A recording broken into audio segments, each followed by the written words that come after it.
In the world of prepping, the one element that attracts a fair amount of discussion is the concept of the gray man. But don't be fooled.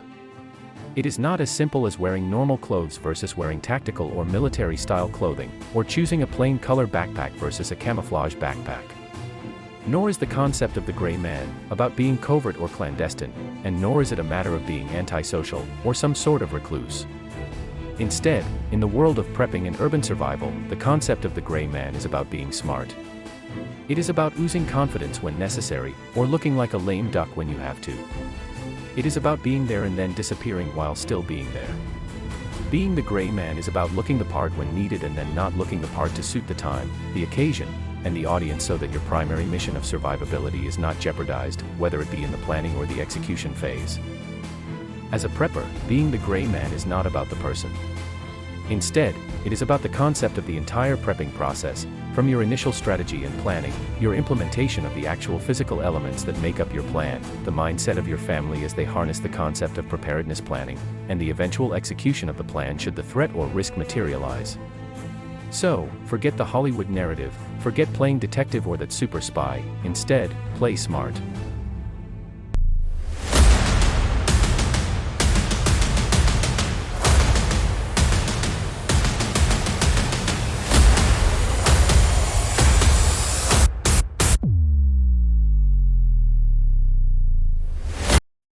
When the landscape of what was normal changes, so too does the people within that landscape. People will react differently to the same stimulus when faced with danger, and each will go through the motions of response and recovery differently. In a life or death situation where a person sees that you are confident and have the skills and ability to mitigate against a dangerous situation or escape from it, it is highly likely that person will tend to follow your lead in order to save themselves. This goes to the heart of the basic primal instinct of self-preservation. That is, people will use to their advantage what other people possess, just to save themselves. The one constant problem you will experience as a prepper is that not everyone takes prepping seriously, and nor do the same people see prepping as a self-driven exercise. Sometimes during disasters, those that were prepared are made to feel as if they were selfish just for being prepared. But, regardless of whether people were prepared or not, and because disasters are the greatest of equalizers, everyone will ultimately have the same goal, that is, to survive, even if survival means making someone else the victim or the sacrificial lamb. Just as a person being rescued from drowning will tend to push down on the rescuer in order to get their head above water, people who feel vulnerable during a disaster situation will try to get above that wave of helplessness in order to survive, and in most cases, by any means possible. If you stand out, and it appears you are well-resourced, and you know what you are doing, you could become their means. And this is why in the world of prepping, the gray man is rather an exercise of strategy and tactics which must envelope your entire approach to prepping. Your ultimate objective for prepping is simple: whatever you are doing for the safety and preservation of you and your family. It does not need to be advertised. From the start, only your inner circle, that is, your family and that point person should be the only ones who know the strategy and the plan, and the only ones who should be able to execute every phase and element of the plan. Everyone in your inner circle should know how to conduct themselves, that is, when to dim the light and when to shine at their brightest. Sometimes the light will have to be at its brightest where the mindset has to change from blending into that of standing out, in other words, transforming from being a nondescript or soft target to becoming the aggressor or hard target. Part of your gray man strategy means that this is your business and your business only. It does not belong in a social media conversation or require an explanation to the cashier as to why you are buying 156 rolls of toilet paper. When you start to exhibit or showcase signs of your preparedness and being seriously ready for any eventuality, you inadvertently become a target. Think of your gray man strategy this way: imagine you are the only one in your street that has solar panels covering your entire roof. These solar panels are in full view of everyone from your neighbors to people driving on that street. Your neighborhood then experiences a power outage that lasts for days. While everyone else is now in darkness, your home is lit up brighter than the sun. Do you for a second think that you will now not become a target?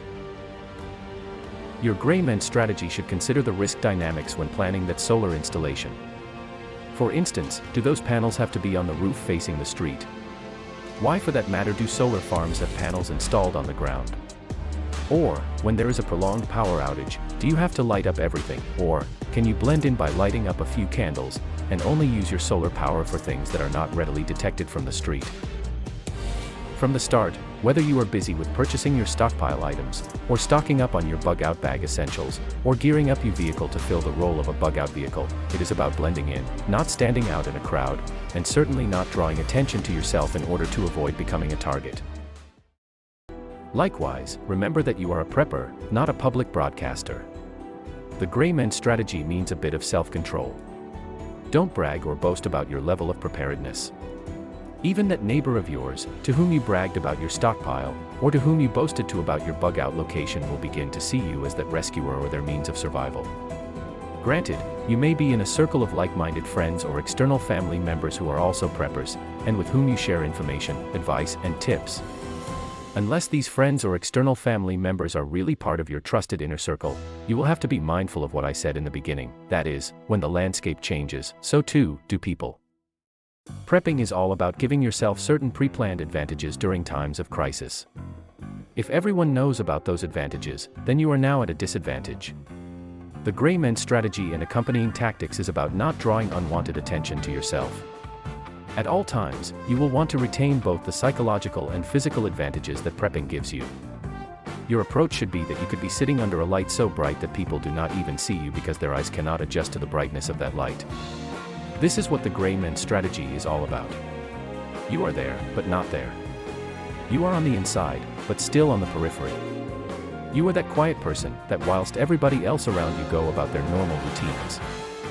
So do you, but you also at the same time, you quietly plan ahead. You have bought those extra rolls of toilet paper. You have a vehicle with a better ground clearance. You have an ace up your sleeve. Without discounting or devaluing the content of what others may have said about being the gray man, it is important I repeat and remind you about a few basics. 1 is that you are not a covert agent or spy. 2 is that you are not some special forces soldier trying to infiltrate some enemy camp. And 3, you are not the lead actor in some Hollywood movie where you get the chance to do the scene again. Simply put, in the prepping world, being the gray man is your approach to all things prepping. Your own particular environment, the society you live in, and the circumstances in which you operate will dictate your approach. You could be a civilian living in a military town where it would make perfect sense that all your gear is in camo so that you can blend in without a second glance.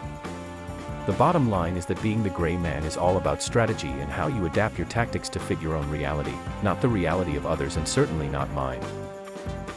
Subscribe to the South African Prepper. Like and share my videos with your family, friends, and colleagues since we are all in this together. Here you get real information, and fact-based insights and guidance. I don't do opinion or BS. Preparedness is not a hobby. It is a way of life that could save your life.